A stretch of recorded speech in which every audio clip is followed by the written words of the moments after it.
बघितलंस आईला तुझी किती काळजी येते. तिला पण असंच वाटतं की तुझी आणि तुझ्या बहिणीची भेट व्हावी.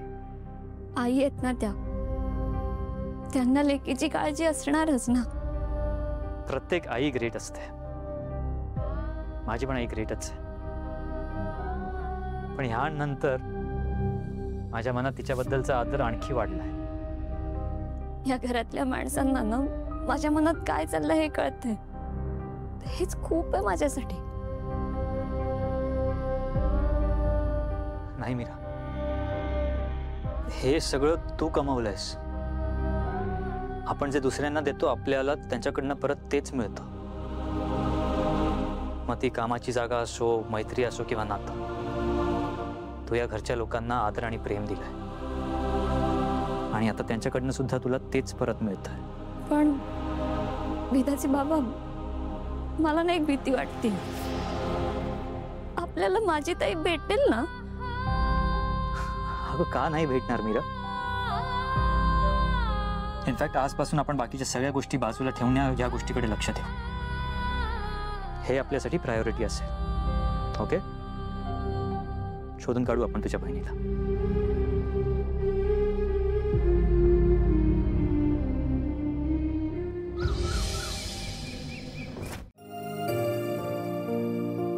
आई, आपण जे मीराला गिफ्ट द्यायचं ठरवलंय ना त्यासाठीच चालू आहे. अरे वा, म्हणजे माझं बोलणं मनावर घेतलं तर चांगलं, नक्की यश मिळेल. मीरा, तुझी बहीण नक्की सापडेल. तुझा जेवढा स्वतःवरती विश्वास आहे ना तेवढाच विश्वास तू माझ्या मुलावर सुद्धा ठेव. तो तुला निराश नाही करणार. आईसाहेब, तुम्ही आणि वेदाच्या बाबांनी इतका विचार केला ना म्हणून इतकं सगळं घडतंय. खरंच थँक्यू.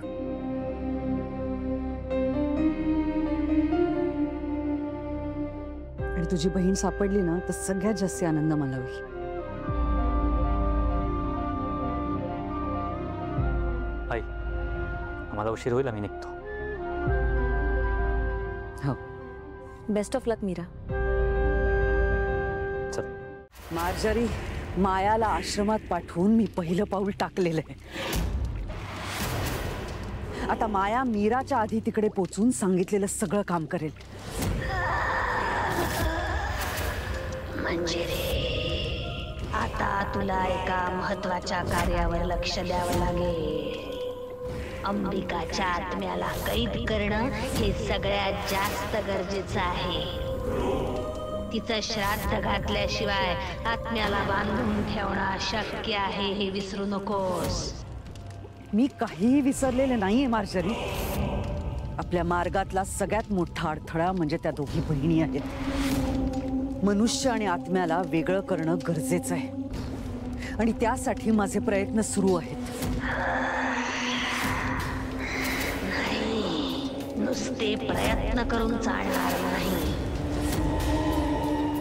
आपल्यासाठी त्या दोघी मोठा धोका आहे. मार्जरी, सगळ्यात आधी मला अंबिकाची आश्रमातली खरी ओळख मिटवू दे. त्यानंतर मी तिच्या आत्म्याला कैद करण्याचं काम हाती घेईन. एकदा का आपल्याला मीरा आणि त्या अंबिकाला एकमेकींपासून लांब करता आलं की मग वेदाला मारणं सोपं जाईल. जे करणार आहेस त्यात वेळ दौडू नकोस.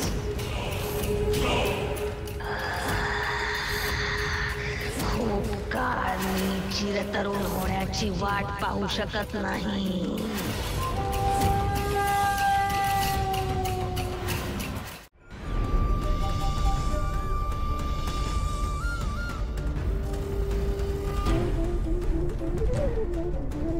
मला माझी ताई हवी आहे.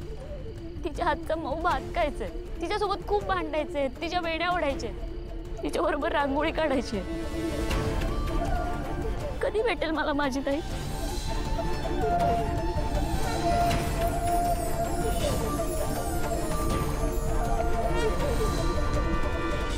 बाबा, बोला ना काहीतरी. सांगा ना माझी ताई कुठे? आपल्या गावच्या देवळाचा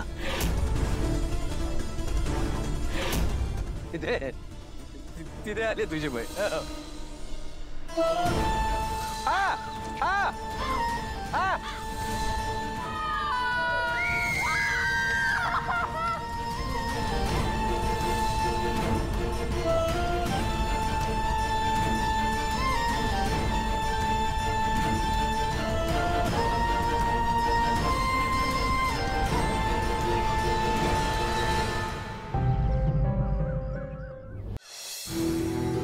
हिरा,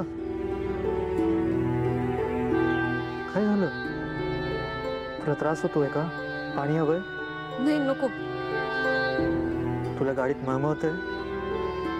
नाही, मग तू एवढी डिस्टर्ब का दिसतीयस? काही हरवली होती तो दिवस आठवला. सगळं पुसट पुसट आठवतंय. स्पष्ट असं काहीच नाही आठवत आहे. काय आठवतंय?